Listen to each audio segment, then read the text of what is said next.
amekupa uhai ewe, na sababu ya maana. tukufikiria kazi ya Bwana juu yako, si kwa bure amekupa uhai ewe, na sababu ya maana. Kumbuka wapi Mungu amekutoa, gharama gani ungelipa wewe. amekulipia.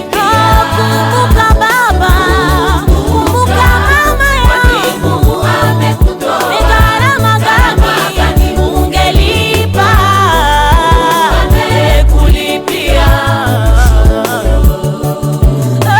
mimi nasema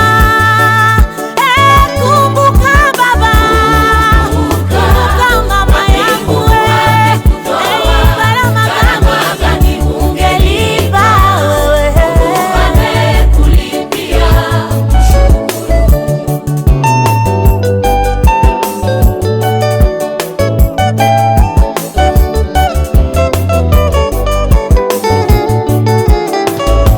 Oh, sio kwa matendo yetu mema tumeokolewa, bali ni kwa neema na upendo wa Mungu kupitia Yesu Kristo. Kwa hiyo pazia la